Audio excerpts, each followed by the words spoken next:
So we're moving on to our decal side of things here. We are going to take our style number 1 cabinet, the MDF cabinet.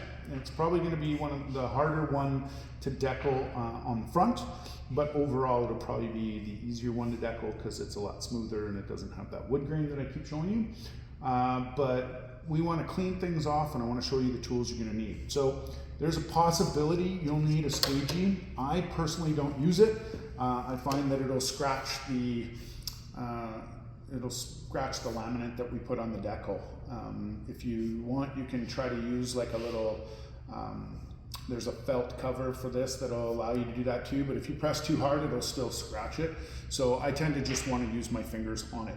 Now this is sealed pretty well, so we might be able to use a little bit of soap and water on it. I still highly recommend that you don't, just in case you get it on the edges that you either didn't finish or it gets in somewhere. It is an MDF and plywood, it just doesn't like water. So you could spray it if you're having a little bit of trouble, but I still recommend that you don't.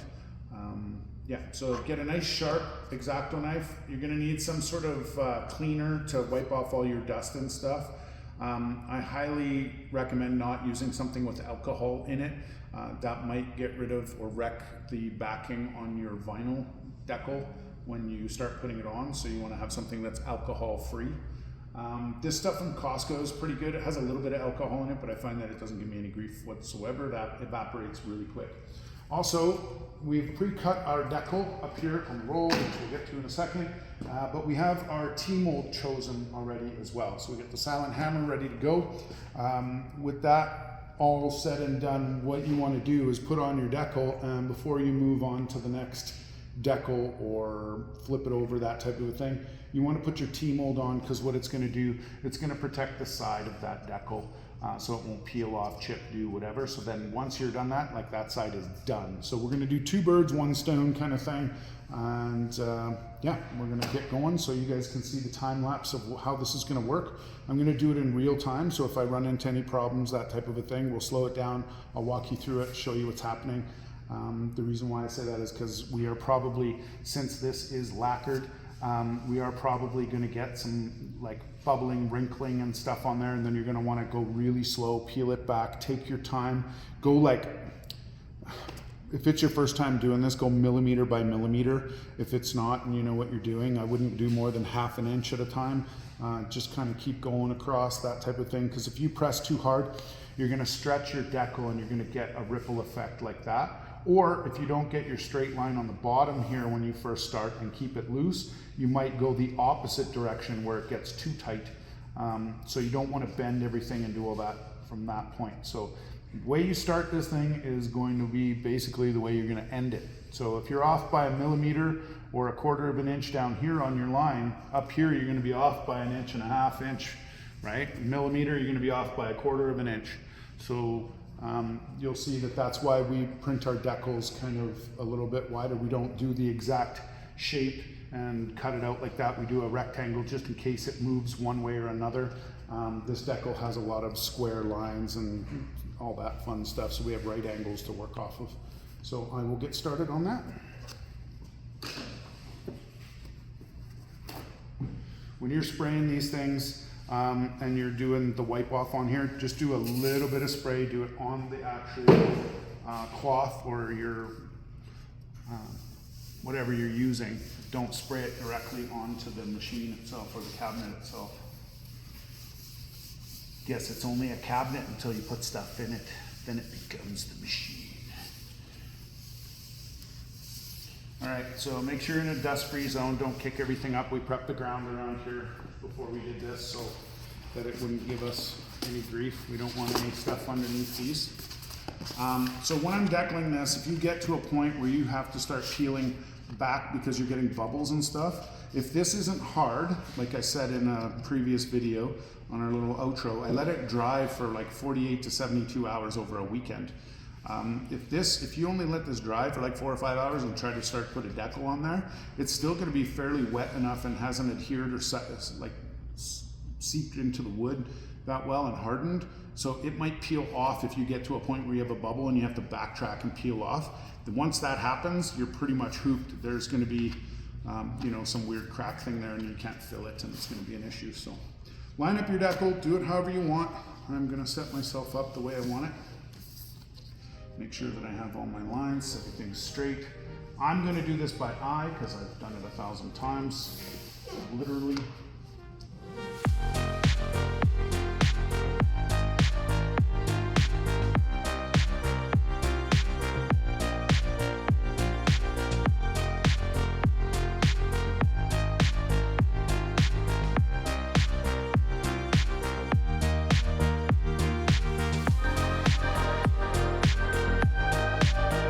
All right, so when I'm lined up where I want to be, give myself a little bit of room on this side, a little bit of room on this side, obviously. You can straighten it a little bit as you go while you're applying it, but you don't want to get into that situation. You don't want to be pulling it in one direction, left, right. You don't want to be stretching it in any way whatsoever, because that's when you're going to get your wrinkles, your pleats, that kind of thing that happen in these. It shouldn't shrink, it shouldn't give you any issues once you have it all on. You shouldn't have any shrinkage. So if you do, you're using a subpar vinyl, and yeah, you won't have a choice but to take it off and redo it or live with it at that point. So make sure you get what you pay for when you're getting your decals done. I highly recommend spending the extra couple bucks on that part of your cabinet. It is the finished look. Don't try to save a few bucks and going with the cheapest printer, that type of a thing, because if they use the wrong materials, you're gonna pay the price.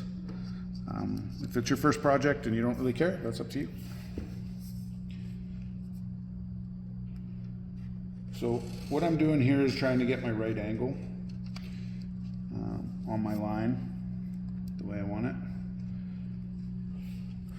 If you can get your straight line here right on the bottom and give her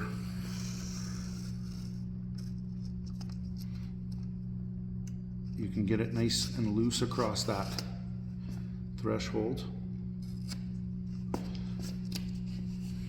Don't cut too much off because then you don't have anything to play with at the end.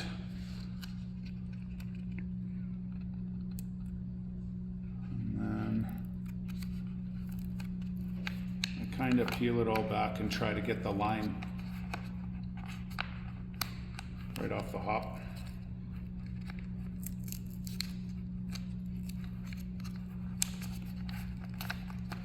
Be a bit of a pain in the butt. Or not. As you can tell, this vinyl has a gray back.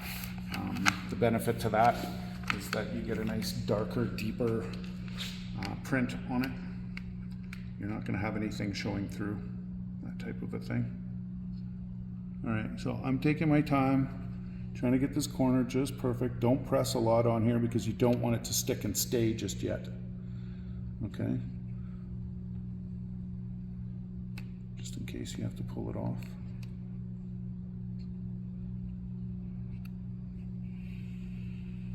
I'm just using like the smallest amount of pressure here.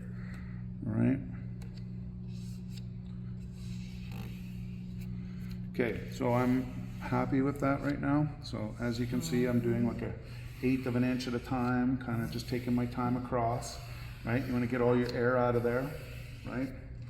Now, as I'm doing this, you can see, hopefully with the camera there, might be able to see it, maybe not. You can see the backing kind of folding across there. Now, I would keep that gap that's happening right here between where it's touching the cabinet and it's getting up to the actual backing of your vinyl. I would keep that gap as small as possible for your first couple tries until you get proficient at doing this. I would never go more than about 1 inch, just because you're creating a vortex or a vacuum void in there, plus static and all these other fun things. So if you have dust in the air, any sort of particulate that's going to come through is going to want to go in that spot, and then you're going to get these weird lines and you're going to have a hell of a time trying to get the dust out of there. I found that the window cleaner stuff that I showed you I got from Costco, that will clean the back of the vinyl off really, really well if there's dust on it. But man, it's a hard sell to try to save your artwork after you get a bunch of stuff in there. If you're in a situation like this where we are, and you have got some dust in there and you have to peel it back to take the dust out, you have to peel back all of this to do that. So when you do that, you're lifting up a bunch of dust and making the problem worse and worse and worse. So just take your time, do it right the first time, take the advice as best as you can. Try it that way first, that's my advice, and if you find a better way, by all means, take it and go, run with it, but you might as well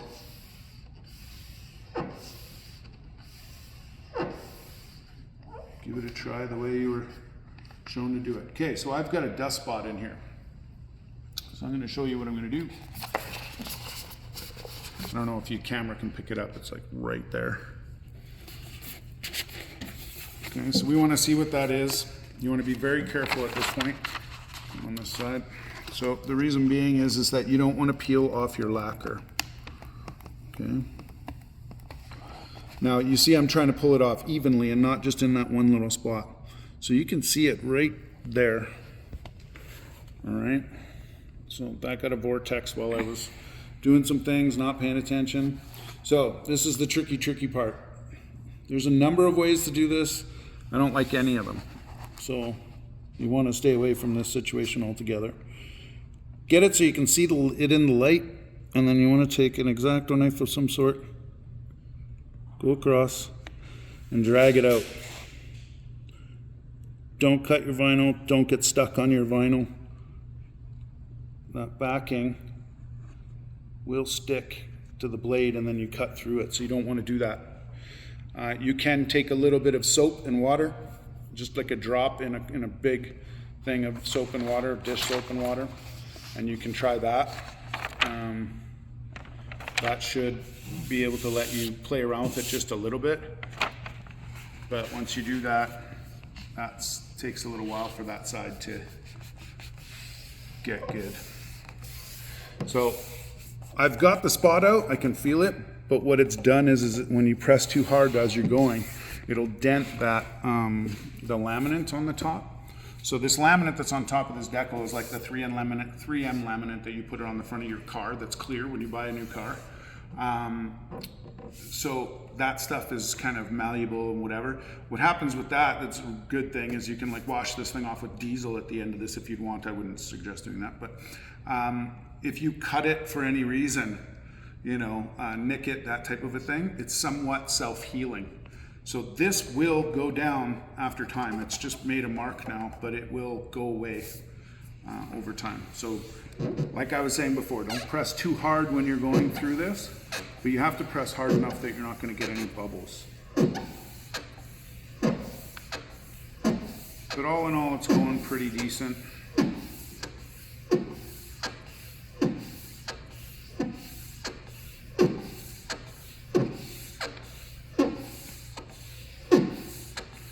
Get any dust spots or anything like that that are going to come through this, you're going to feel it with your finger right away.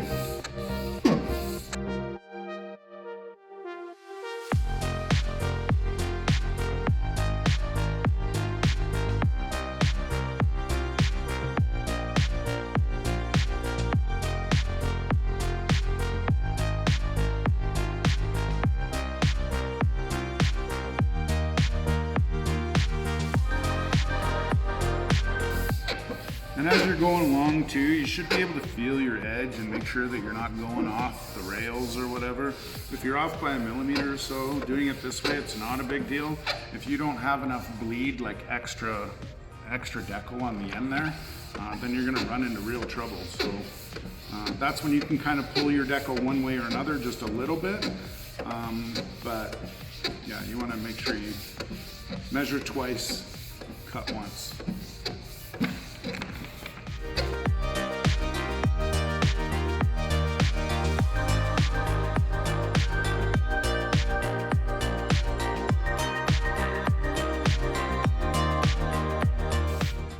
Sometimes if you get the bubble, you have to press a little harder to get rid of it. So you get squeak fingers.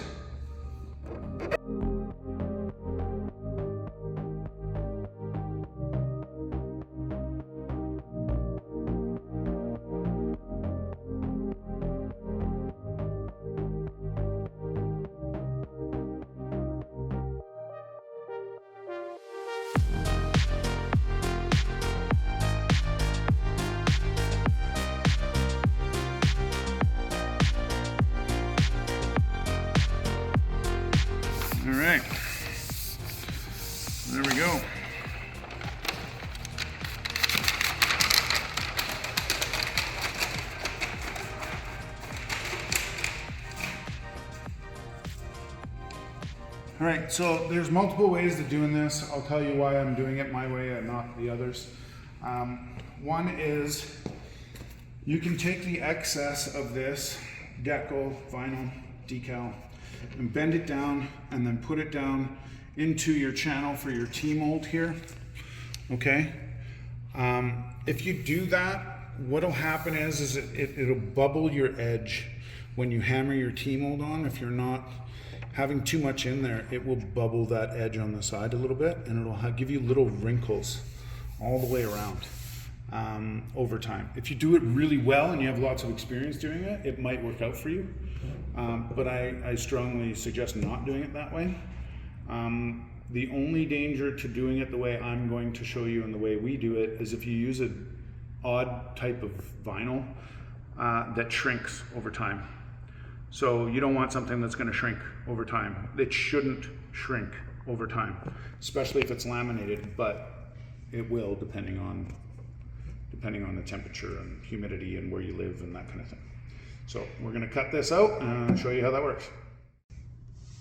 Okay, so we're going to take the X-Acto knife and we're going to cut along our line, and I'm going to hit it at about a 20-degree angle, somewhere in there, maybe 15-degree angle.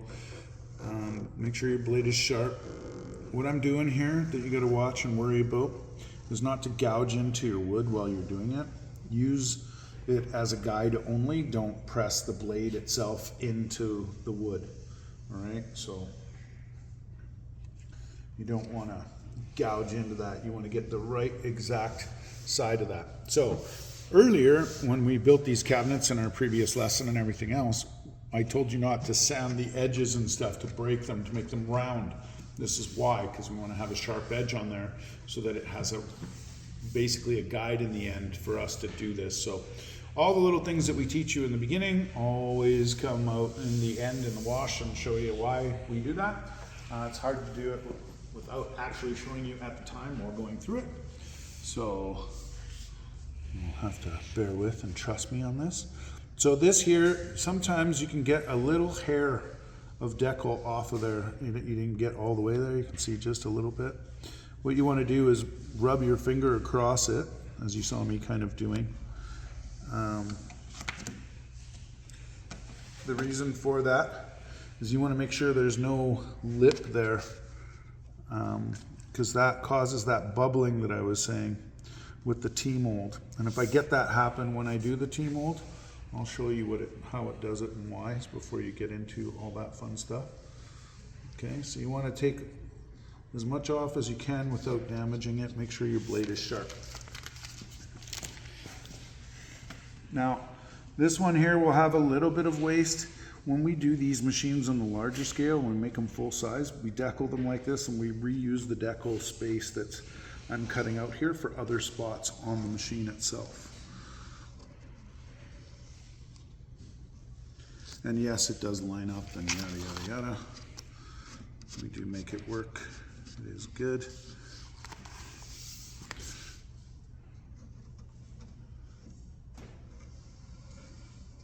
Not every theme is designed that way, but we try to design them with that in mind from start to finish so we don't get any waste. But with this one here, it's pretty minimal waste. Okay.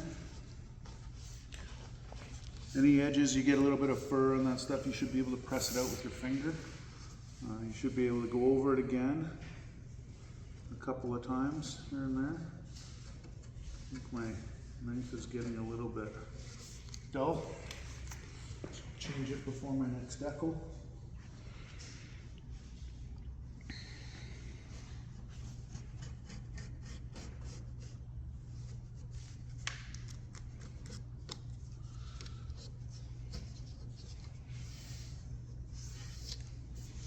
All right, so that's good to go. So now we're going to move on to doing some T-mold here, and I'll show you how to cut all that stuff too. So this will be 2 birds, 1 stone,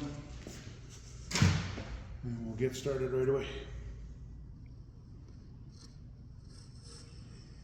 All right, so I changed my blade on here. I'm giving myself a little shave on the end here.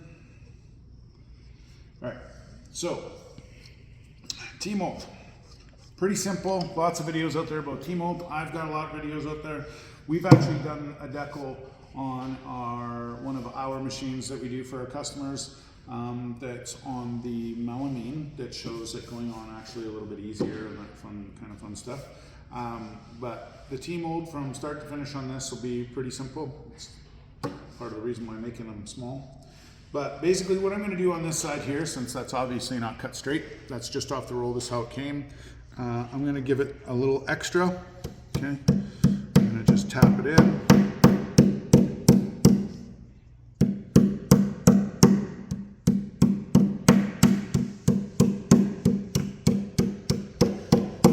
Just go down the line. Now this stuff, what it's going to want to do is it's going to want to bend and turn and twist and all that fun stuff. You want to just make sure that you hit it hard enough to put it in, but you don't want to just nail it, because if you do and you hit it on an angle, what will happen is it'll cut its own little hole or groove inside there. It hasn't done it here, but it will just cut a groove on that angle right to the outside. If you hit it hard enough, or it'll damage this, that you have to cut that section out so that you can keep going. And sometimes when you do that, you'll get a little bubble in that area because there's no barbed area to hold on to. Now we do cut out the corners and edges and all that stuff, but that's a little bit different. That's a must. You have to do that. Once you get it moving along, it should go pretty quick. Should go pretty easy.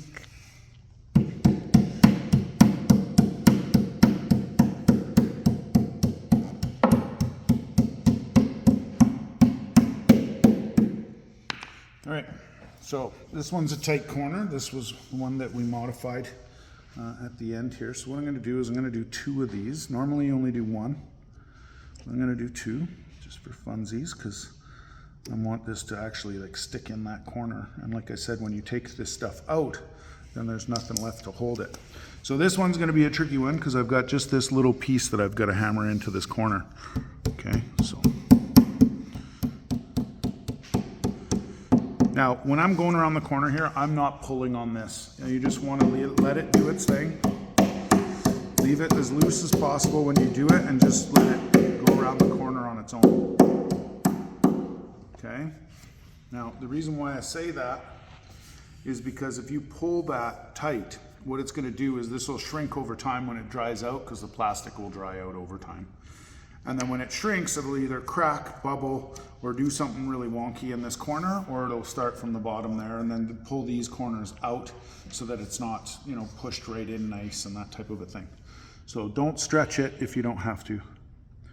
Okay, so this one here, I'm cutting out what I call like a horseshoe. Okay, I'm taking a chunk right out of there.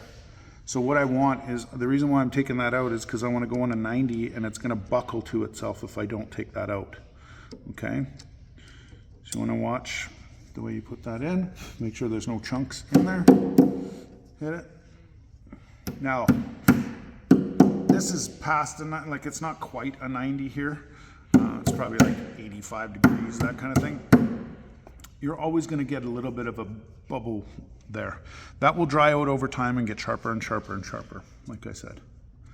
So we're accommodating for all those things as we make these. So I'm going to do the same thing on this, even though the corner's not as tight. It's still a pretty shallow curve on this one.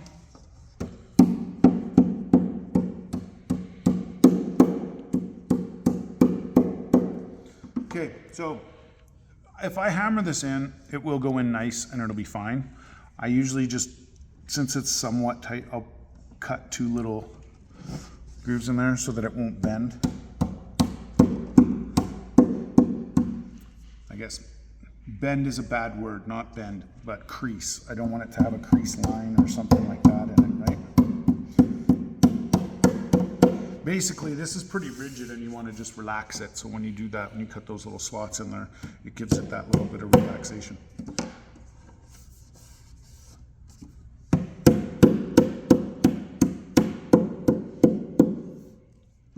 Coming into another inside corner, I'll do the same thing.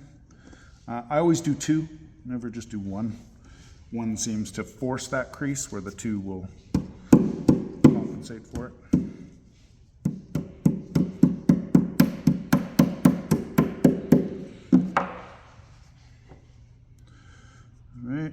sharp corner, so we're going to go with another horseshoe cut.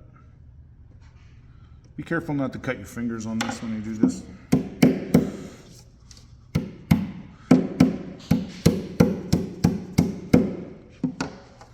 This one here, since it's a sharp corner, I'm going to definitely do a horseshoe, but I'll do a smaller one. These horseshoes, when I cut them out, yeah, it's just so they just don't buckle onto each other, because it'll hit itself and then it is no good. Okay, so this here, now we've got a sharp turn. So before we were getting our inside corners, they were round. I was doing where I said I did 2. I'm only going to do 1 here because I want it to crease where that is. Okay, so 1. You want it as sharp as possible. Hit right into that corner.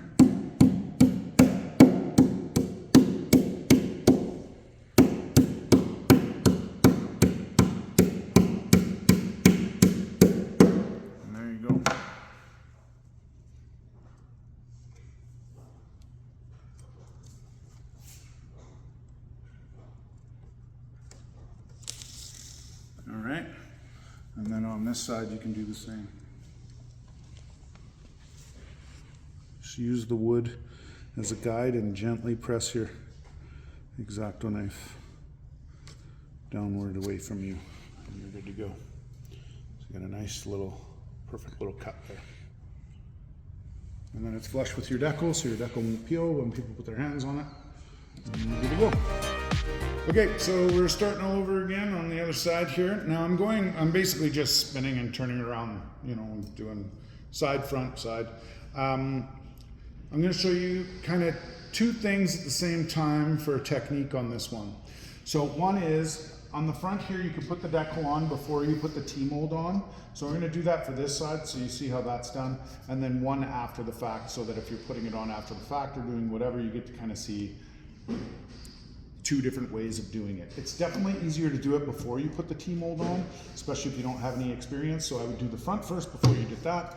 Kind of doing it a little bit backwards for you, but you'll get the drift anyway. So spray your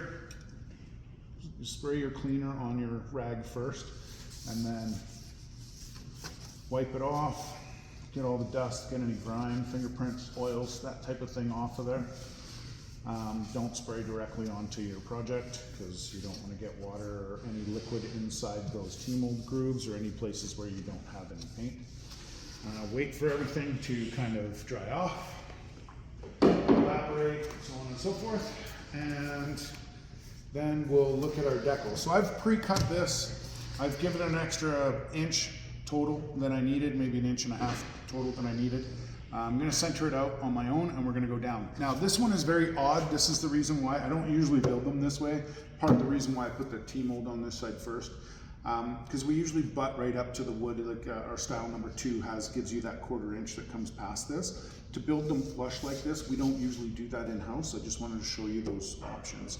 But in doing it this way, where it kind of folds down, I want to put one decal all the way down here. You don't want to cut along these lines and create a seam, just in case there's any shrinkage, peelage, that type of thing. You don't want any of that stuff. So we'll put in one to seal the whole thing. Plus, if you have any imperfections in here, which we don't really have any, if you had that, this would cover that. So you can put filler or do whatever you want, and then you can put this over top, and then it's kind of siding what you're hiding kind of thing. All right, so I will get started on this. We're actually going to start in this way. So we're going to go across, and then we're going to go down this way, okay? You can't just put it in the side there and then go that way. It wrinkles and such like that. So you have to kind of go with the form and the flow of it. All right, so we'll be going top to bottom. If I can get her going.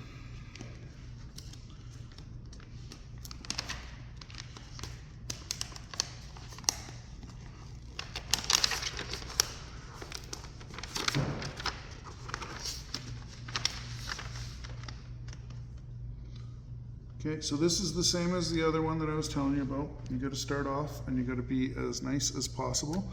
Now we can go a little bit past it, but because I have the top of this decal cut off to match our to match our console top so that this decal flows all the way through. Can probably give it a little bit of a lip here. It's just, if you give yourself a little extra on these ones, it's really hard to see if you're actually like straight on. And I am not.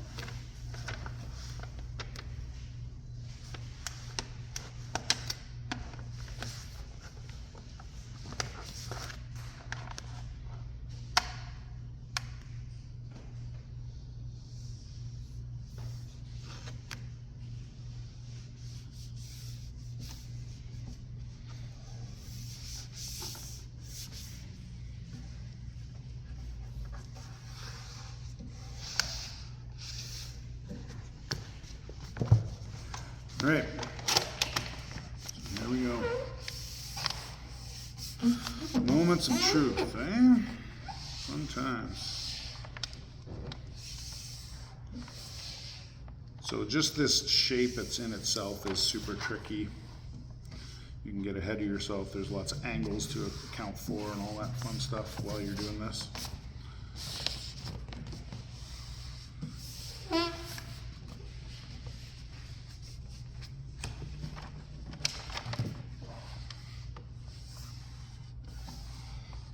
But you can see how I was saying about the T-mold, putting it on and not having it on there before you do this. It just adds another layer of complication. So if you can do it without it, it's going to make your life a lot easier.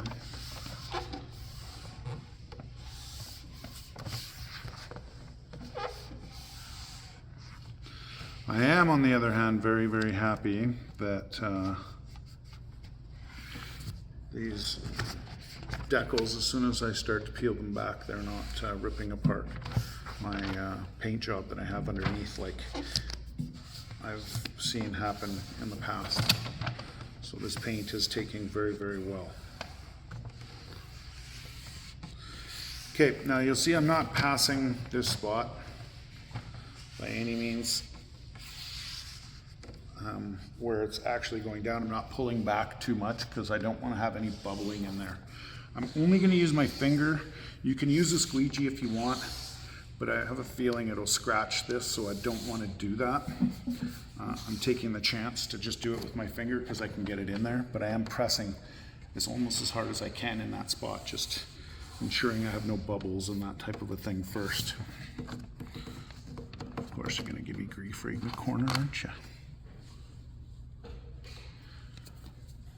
Okay, squeegee it is, fine, but I'm not going to actually squeegee. I'm just pressing into the corner. I'm not going to scrape it one way or another. Just don't want to scratch it. Also, the other layers of issues on this one, being the hardest one to do, is I've got the hole for the audio up here. And I also got the hole for the coin there. So those are all little added areas of issues that it's going to give me. But they're all on one and deal with it once, and then you don't have to deal with it again. I've got some bubbling in here that I don't like.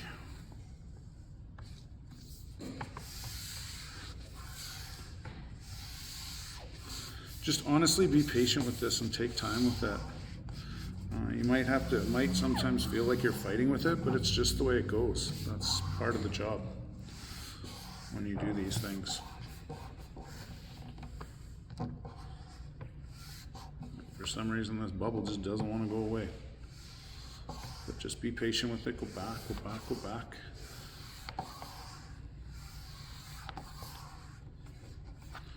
When you have a massive flat surface and you're not dealing with all these angles and all that stuff, this is obviously a lot easier.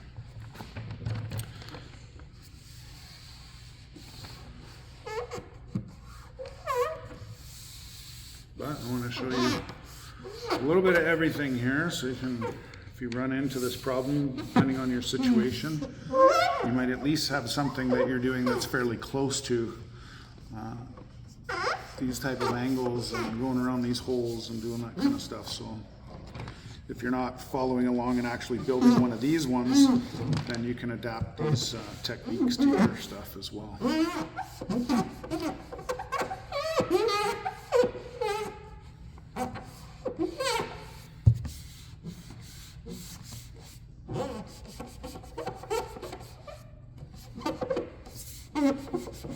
So you can see it that I'm not rubbing my hand over top of where this hole is. Okay, because the reason why I'm not doing that is because I don't want to stretch the decal. If you do that, then you're going to run into a ton of issues when you get to the bottom of the hole where you have to join them together, which I'm at right now. You can see this crease here? It's wanting to do that. You don't want to push into that and feed into that thing there. So now I've got my edge. I just went across. I pressed hard on there. Now I don't have any creasing after that. So it's kind of just keep going. Where if I was doing this and I was pushing down on here, even if it's just slight like this, like I'm doing right now, it'll actually stretch it, and then you'll get creases and folds like a pleat or whatever in these two corners, and then it's really hard to get rid of, and then just that last little bit that we have to do ends up taking the longest amount of time, and it's kind of like stretched and pain in the butt. So you don't want that.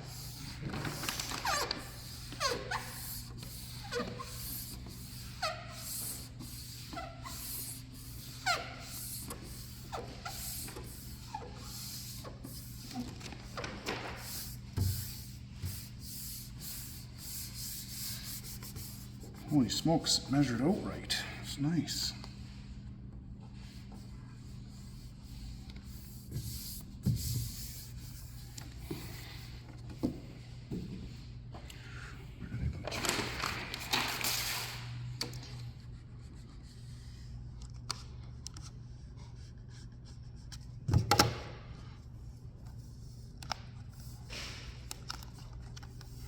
So this here where I'm butting up to the edge here, this is going to be the same technique I'm going to use above for the speaker panel itself. My exact knife. Right over there. All right, so these angles, I guess, don't count. You don't really see these anywhere except for this spot on these. Like I said, I don't normally deal with those. These angles and such. So I'm going to do one spot at a time here. So I'm going to do the bottom, the long part, get that out of here. I'm going to use my squeegee. You can use anything that has a sharp edge, like that credit card, that type of thing. This here, you can draw your line. So you can lift up, give it some slack. Don't let it stick to your T-mold. When we're in here on the other design, it's just up against the wood, so it still sticks in there and it's still a bit of a pain. So it's kind of the same situation. So then what you want to do here is get a little bit underneath the T-mold, just a tad, just the tip of your knife under your T-mold. You'll feel it, it'll just be like right in there.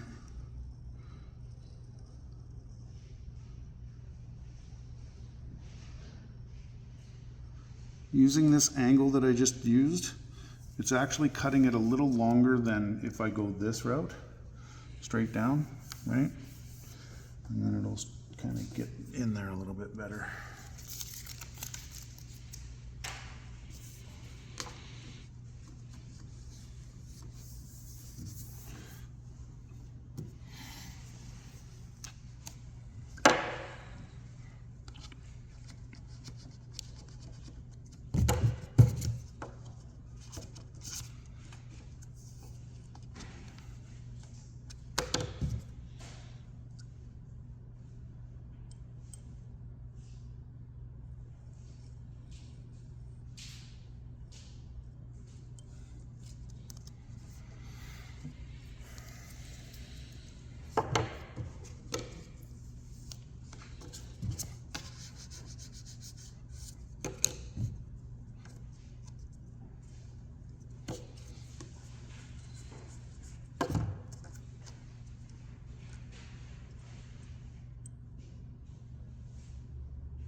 All right. So here, now this one here on this side, this is why it's a lot easier. Obviously it's not going to give me any grief there. I just follow the channel all the way down for the T-mold. That's done. You can hammer it in, just watch it, because what's going to happen is this can actually bubble. If it does, you might have to, if you're starting to do that and you see the decal bubbling, there might be no other way other than cutting it along the line like this and doing it the way I did it prior. I don't see it being a major issue by any means, but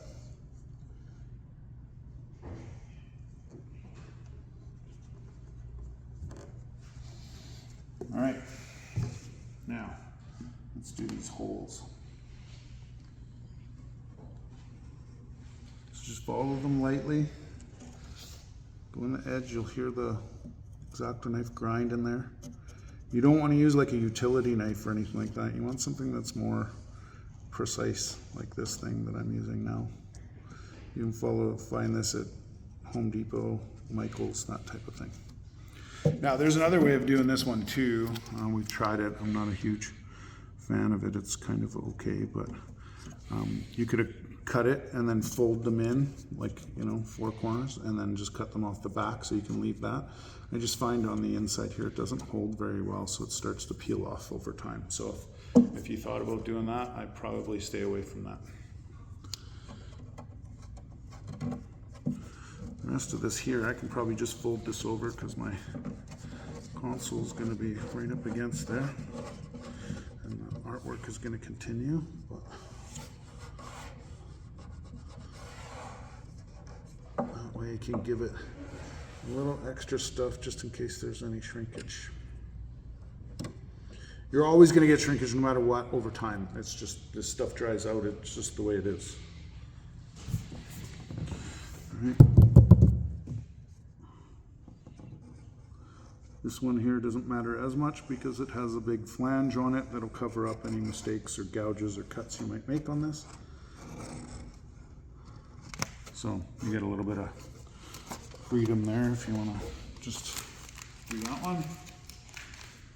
If you're leery on any one of them, do this one first. Get some practice.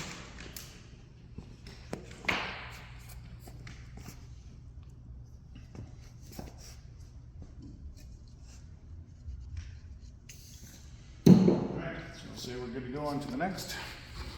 So we run into the same situation over here. It's just a little bit easier.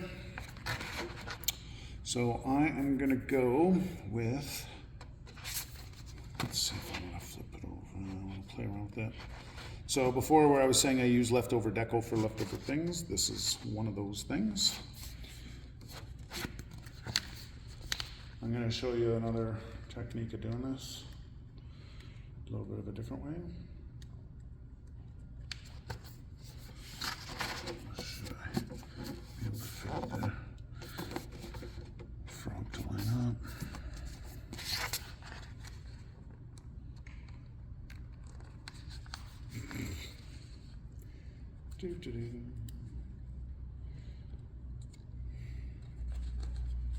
Fat fingers.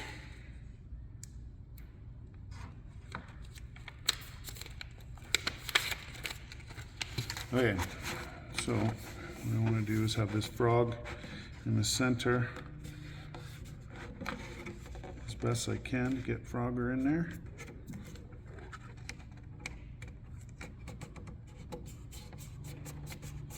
And I want to go from one side to the other if possible, not like the way we did it before.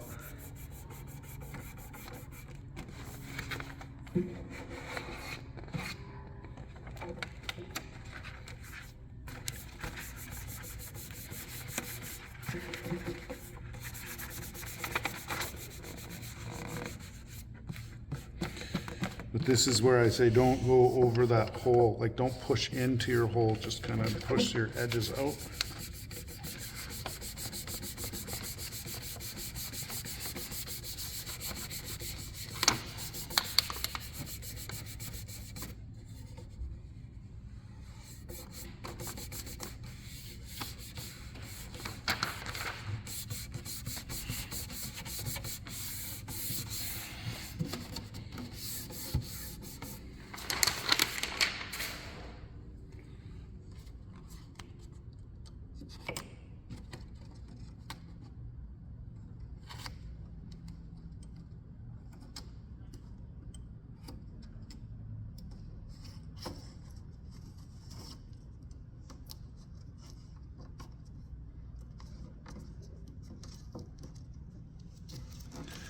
So you can see there's some weird angles to play with here and there.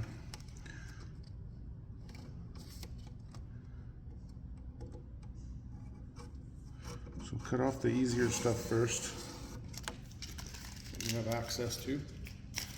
And then you'll see spots here where I'm showing you I'll have a little bit of stuff to play with here.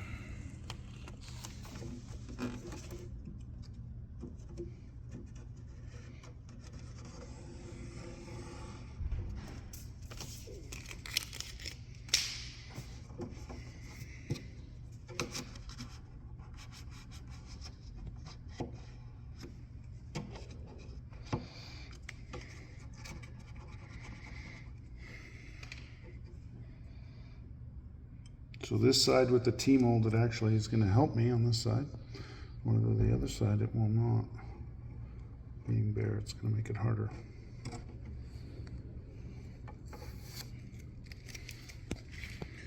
Because here it folds over, and I didn't cut straight there, so now I've got to cut my weird angle out to leave that to hang over. And then I've got to press this in.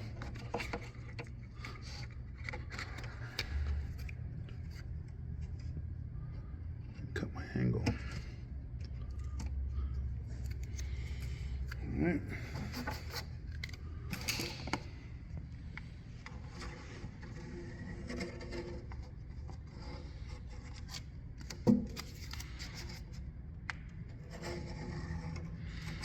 All right, and we have a speaker flange that's going to come out about 1/4 of an inch all the way around to cover up any imperfections there, and we're good to go.